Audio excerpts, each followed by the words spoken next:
दुनिया की ऐसी रहस्यमयी घटनाएं जिन्हें वैज्ञानिक आज तक नहीं समझ पाए। Number 7, monarch butterfly migration. अब जरा इस नजारे को देखिए। हजारों लाखों तितलियों को एक साथ देखकर आपको भी हैरत हो रही होगी। दरअसल हर साल 2000 माइल्स का रास्ता तय करने के बाद यह तितलियां यहाँ पर माइग्रेशन के लिए आती हैं। लाखों की संख्या में यह तितलियां यहाँ आती हैं, जो देखने में वाकई बहुत ही शानदार नजारा होता है। Number 6, snowfall in Saudi. वैसे तो सऊदी अरब एक गर्म जगह है जहाँ पर बारिश भी बहुत मुश्किल से ही होती है, लेकिन क्या हो अगर ऐसी जगह पर अचानक से बर्फबारी होने लगे। सुनने में ये इम्पॉसिबल लगता है, लेकिन ऐसा ही हुआ था। कुछ सालों पहले जब यहाँ पर भयंकर बर्फबारी शुरू हो गई, यह देखकर लोग हैरान थे। दरअसल यह एक नेचुरल फिनोमिनॉन थी जो सच में बहुत ज्यादा रहस्यमयी थी। हालांकि इसके पीछे की वजह तो नहीं पता, लेकिन उस समय इस घटना ने वैज्ञानिकों के भी होश उड़ा दिए थे। Number 5, Christmas island crabs. अक्सर समुद्र के किनारे 1-2 केकड़े देखने को मिलते हैं, लेकिन ऑस्ट्रेलिया के क्रिसमस आइलैंड पर हर साल एक निर्धारित समय पर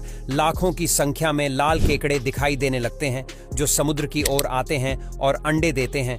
अंडे देने के बाद यह समुद्र में चले जाते हैं। पर सबसे रहस्यमयी बात यह है कि यह घटना क्यों होती है और यह केकड़े कहां से आते हैं। इन केकड़ों की वजह से यहां रहने वाले लोगों को भी दिक्कत होती है, क्योंकि लाखों की संख्या में यह केकड़े हर जगह पर नजर आते हैं। Number 4, fish rain. पानी की बारिश के बारे में आपने कई बार सुना होगा, लेकिन क्या आपको पता है कि इस दुनिया में मछलियों की भी बारिश होती है, यानी कि आसमान से मछलियां बरसती हैं। ये नेचुरल घटना बहुत ही ज्यादा दुर्लभ है, लेकिन प्रकृति की इस घटना ने वैज्ञानिकों को भी सोचने पर मजबूर कर दिया था। पर बाद में वैज्ञानिकों ने इसके पीछे का कारण पता लगाया। असल में फिश रेन होने का सबसे अहम कारण टॉर्नेडो होते हैं। समुद्र में जब बड़े बड़े टॉर्नेडो आते हैं तो वह समुद्र की मछलियों को भी अपने साथ आसमान में ले जाते हैं। फिर बाद में जब यही बदल कहीं पर जाकर बरसते हैं तो साथ में ये मछलियां वहां पर बरसती हैं और इस तरह से फिश रेन होती है। Number 3, waterfall tree Montenegro. ये वीडियो देखिए, जिसे देखकर आप भी सोचने पर मजबूर हो गए होंगे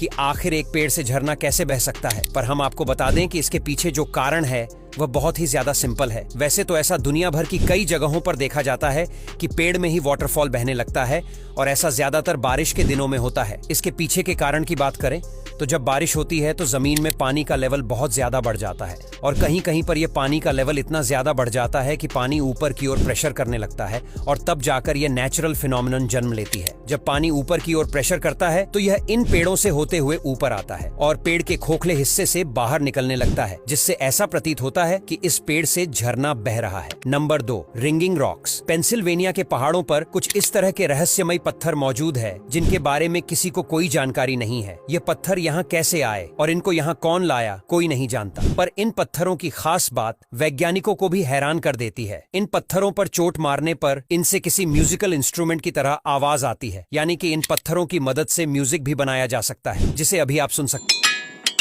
यहाँ के हर एक पत्थर से अलग अलग आवाज आती है जो म्यूजिकल इंस्ट्रूमेंट्स की तरह होती है। आपको बता दें कि इस तरह के पत्थर हमारे भारत में भी पाए जाते हैं, पर इन पत्थरों का रहस्य क्या है वह किसी को नहीं पता। नंबर 1, सी फॉर्म। समुद्री झाग के बनने के कई कारण होते हैं, जैसे कि समुद्र में ज्यादा जानवरों के मरने या फिर समुद्र में बहुत ज्यादा केमिकल की मात्रा होने पर भी समुद्री झाग उठाती है। इसके अलावा समुद्र में नमकीन पानी में हलचल होने पर भी समुद्री झाग उठती है, और कई जगहों पर यह झाग बहुत ज्यादा हो जाती है जो समुद्र के किनारे पर ऐसी दिखाई देती है और तूफान की वजह से कभी कभी रिहायशी इलाकों में भी पहुंच जाती है, जहां पर यह सब कुछ ढक लेती है, जिसकी वजह से वहां का नजारा बहुत अजीब दिखाई देता है, जिसे आप स्क्रीन